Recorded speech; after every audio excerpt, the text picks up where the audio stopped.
Hi, I'm Barry Batista. I wanted to walk you through another video of a trade I did recently. It was yet again another great trade. I'm going to run the video until the stop orders go in and then pause the video and explain what's going on the screen. One thing to note before I run this forward is that I'm a programmer, and as such I'm always trying new things. So you're going to see some things on the screen that'll disappear right after the trades go live. This was actually work that I incorporated into the new product, and the work is used to get trades out in the event we have a real low deviation. But it obviously had no bearing on this particular trade, as you're getting ready to see. So now let me run this thing forward just a few seconds, and I'll stop it and we can take a look at what's going on the screen. You can see the stop orders are going in. And now at this point, 21:30 and 0 seconds, which is the time that the trade is due out, you can see the pairs of stop orders on each of the four accounts. There's a pair right there, a pair there, a pair there, and a pair there.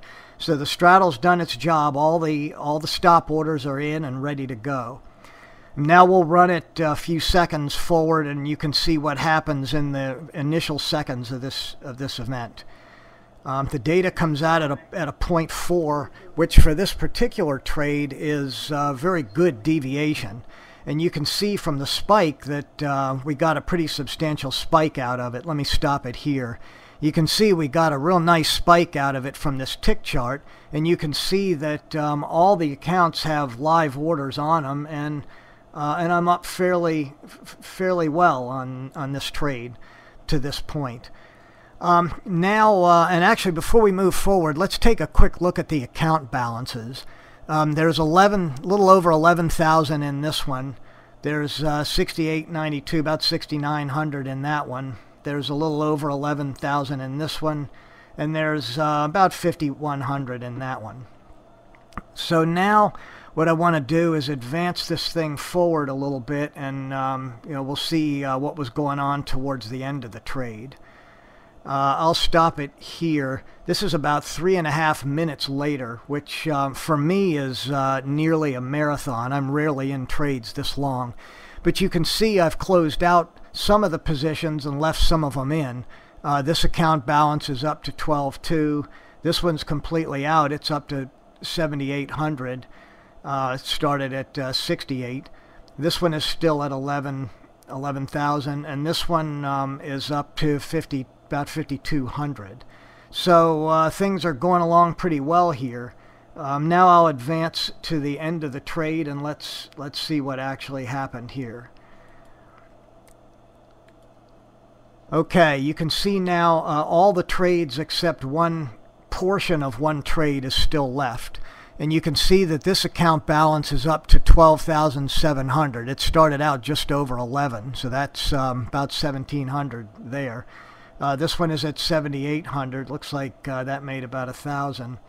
This one is up to 12.8. It started out at 11,050, so I did pretty well there too. Almost 1,800, about a little over 1,800, and about $100 on this account here.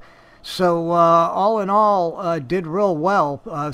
Maybe 3,500 or so on this trade in under 5 minutes, and I still have a piece of this trade left. There's one lot still left in this one that I decided to hold for a little while.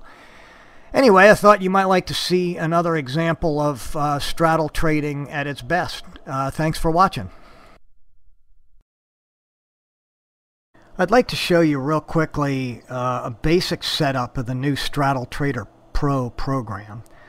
It's got quite a few new features, but I want to focus on 3 or 4 of them that are most typically changed from their default values. This trading station on the screen here is actually one of my live trading stations that I use to do straddle trades. Before I jump into the straddle, though, let's take a quick look at the account history on this thing. Let me expand this up a little bit so you can see it better. This is an account history going back for the last 3 months, and I just want to take a quick spin through this and give you an idea of the potential of the straddle. You can see over here in the far right column, this is dollars made or lost, and you can see that just a little while ago I lost 20 bucks on a trade. But as we scroll through this thing, you'll see some numbers. There's 1,760 that I made 310, 1320, 480, another 1,750. There's $20 I lost. There's a 41 gain, a $2 gain, about a buck loss. Not sure how that happened. 66 gain. There's an $1,116 gain, a $460 loss, 378 gain, a 555 gain, 40-cent loss, $10 gain, 270, 567 gain, 76 gain, 460 gain, and $160 loss. And that's going back for 3 months. So anyway, I just wanted you to have a basic idea of what the potential is, and this is one of my live accounts, and that's the account history in this thing.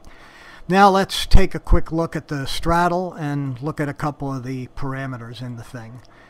The first thing is the buy and sell volume. There's actually a different volume setting for the buy than the sell, so you can make those different if you want to. I very rarely do, but that is an option.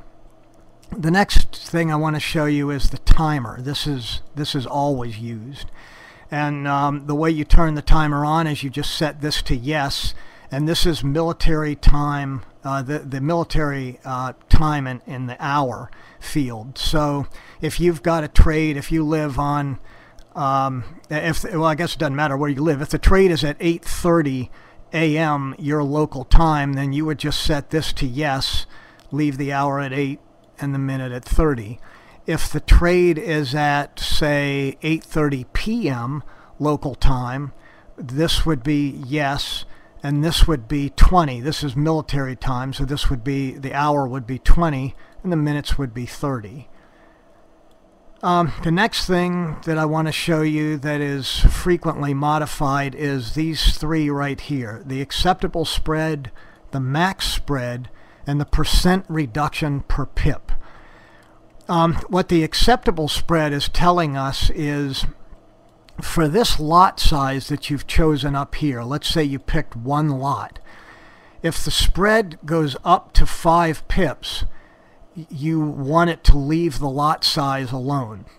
If the spread comes in between the acceptable spread and the maximum spread, you want to reduce your lot size by this percent, the percent reduction per pip. So for example, if the spread is 7, that's 2 pips above 5. It is below 10. So it takes those 2 pips, multiplies by that to get 20%, and it reduces your lot size by 20%. So instead of going in for one lot, you would have gone in for 0.8 of a lot.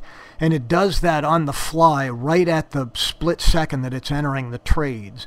And basically what this is doing is reducing your risk. You might be willing to put the max spread up to, say, 20.